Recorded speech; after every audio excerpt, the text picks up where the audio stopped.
Are you fired up about the Fernando Tatis Jr. news? I keep seeing a lot of videos about we're done with baseball card prospecting. Well, why don't we talk today about Willie Mays cards? Stick around.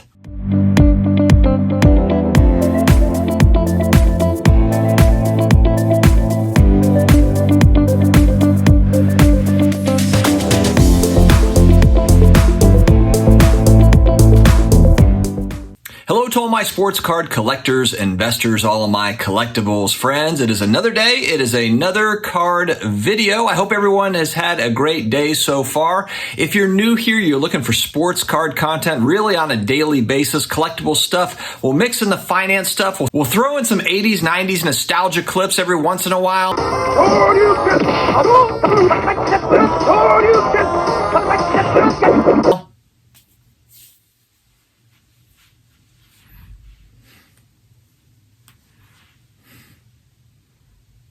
Thanks for stopping by. We appreciate your support. Also, connect with me on IG at SportsCardDad. I put a bunch of goofy reels up about cards I've got and stuff. It's a good time. I'm also on Twitter, and I sometimes fire off tweets. Found a really good puns account where I retweet a lot of really good dad jokes. I'm not going to pretend like I come up with all this amazing stuff, but man, there's some killer dad jokes out there in the Twitter sphere. Connect with me there as well. And as always, don't forget to join the team. Hit the big red button down below, the subscribe button. If you do like what you hear, the like button helps us to spider the videos out to the masses. Also, thank you to channel partner Card Shop Live. There's a giveaway, guys. 2 people every other week, $50 to spend on the Card Shop Live app. Don't miss out. Sign up for the app. I will put the information in the comment section below. I will pin it as well as the video description. Check out Card Shop Live today. All right, I'm tackling baseball cards today, and I know what a lot of you are going to say, but Dustin, you don't do baseball cards, and you're right. And that's why I've got another awesome assist from my buddy Iconic Al. His channel is amazing, Iconic Baseball. He is creeping up on 100 subscribers, and he has got too good of content to not have 100 subscribers, frankly, 1,000 subscribers. So definitely go and check him out. He's a passionate guy, longtime hobby guy, 30 plus years, and baseball cards are his forte. He's been nice enough to provide some insights onto this channel. And so we are going to go to Al, who is going to talk to us about some various Willie Mays cards that could be worth consideration. Thank you, Dustin. Iconic Al here, 30-year baseball fan, collector, and investor. If you're looking for more baseball collecting content, check out my channel, Iconic Baseball. Today I want to do a crash course on a man who is undoubtedly the greatest living ball player. He is the Say Hey Kid, none other than Willie Mays. I want to go over sort of the basics on where to start if you're looking to collect Willie Mays. If you want to learn more about the Willie Mays market, I'm going to go fast here. I'm going to show you a lot of images here in the next few minutes. So I want you to, as a collector, look at the images. See what images you are drawn to, the ones you like. That will give you a good sense of which card you might want to focus on as a collector. And if you start at the beginning of Willie Mays' career, his rookie card was in 1951 Bowman, much like the Mickey Mantle rookie card was. He has a very iconic 52 tops, and it goes from there. I prefer early career Willie Mays. I like 50s Willie Mays cards. And if possible, in your budget, that's what I would strongly recommend that you gravitate toward. 1950s Willie Mays cards. He has a lot more affordable options in the 60s, and some really nice looking cards.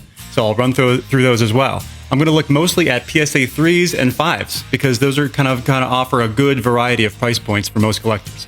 All right, I'm not going to spend too much time on the Willie Mays rookie card from 1951 Bowman or the 1952 tops. Although extremely iconic, they are cards that most collectors can't get into because you're going to need 5 figures. Unless you're willing to accept a very beat copy like this 1952 tops that looks like it got run over by a truck.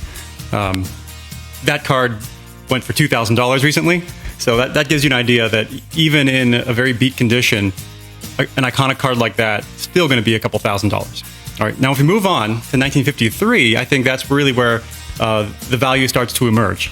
1953 tops, Willie Mays, you can own a PSA 2 of that 1953 tops card, which is a beautiful card, early career, for about $1,500. This copy sold for $1,500 just recently, and there is value to be had there. for sure, if that's within your budget. Going to 1954 Topps, you can own a PSA 3 for about $500. 54 Bowman is a very interesting card because in a PSA 3, a 1954 Bowman could be owned for about $400 to $500. So that's a very nice value. 1955 Topps is a beautiful card, probably one of my favorite Willie Mays cards aesthetically I've ever seen. 55 Topps in a PSA 5 can be had for about $1,000, about $1,000. 1956 Topps is another beautiful card and can be owned in a PSA 5 for about $750. Now, moving ahead to 1958 Topps, maybe one of the biggest sleeper picks of the 50s, I think offers one of the biggest values in terms of the 1950s Willie Mays market. The 58 Topps, beautiful green background, smiling image of Willie Mays, portrait shot. You can own a PSA 5 of this card for right around $300, $330, something like that, which I think from that era and that high quality of a card at that grade is a very, very good value. All right, so 1959 Topps kind of falls in that same category. In a PSA 5, you can own that for about $300. So I think those late 50s are kind of sneaky. You can get a PSA 5 of a 58 or 59 Topps at a very reasonable price. So excellent, excellent option for someone looking to get into Willie Mays. Okay, now I'm going to run through each one of Willie Mays' Topps base cards from the 1960s, starting with 1960. In a PSA 5, these are the prices that these have recently sold at auction. So here, 1960 Topps just sold at $300. 1961 Topps just sold at $170. 1962 Topps just sold at $275. 1963 Topps, $250. 1964 Topps just sold at $200. 1965 Topps just sold at $275. 1966 Topps just sold at $225. 1967 Topps just sold at $200. 1968 Topps just sold at $175, and 1969 Topps just sold at $150. So that gives you a range there of about $150 to about $320, something like that. My point here is these cards are not out of reach for most collectors. Having a nice PSA 5 copy of a 1960s Willie Mays card is still very much in reach for most collectors. And when you look at the price of every one of those cards that I just rattled off from the 1960s, they add up to $2,200. So you could literally own a PSA 5 of every 1960s Willie Mays card for about $2,000. All right. And when you look at what modern cards are going for, what these, prospect cards are going for, people are speculating on thousands of dollars, these glamour cards, you could literally own a PSA 5 of every 1960s Willie Mays card for about $2,000. So it's just an interesting value proposition there. And if you look at how safe the investment is, I don't think there's even a comparison. All right. So just wanted to bring up a little value point there. Now I'm going to turn the camera around and show you the few items that I've decided to invest in myself for Willie Mays. Okay, here's what I've chosen to collect for Willie Mays in my collection. As I mentioned in the opening, I prefer the 1950s, early 50s Mays cards, and for me, this offered great value. In a PSA 3, beautiful 1954 Bowman. Look at that pose. A nice kneeling, smiling, young Willie Mays.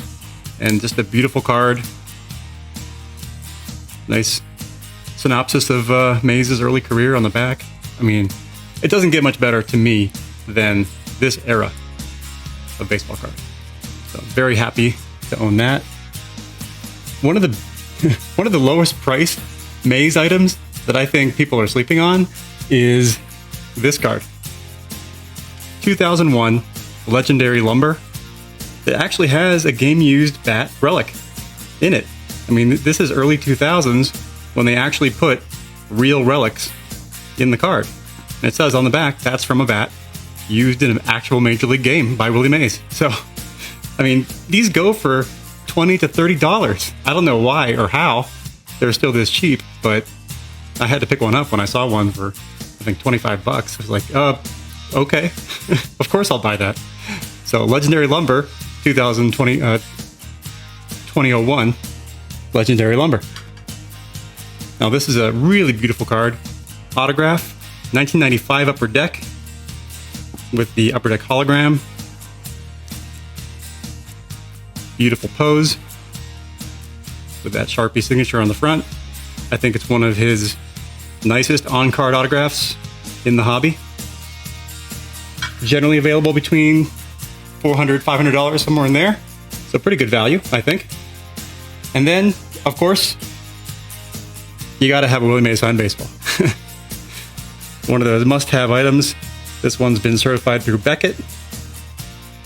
You have to be careful with Willie Mays signed anything because there's a lot of forgeries out there.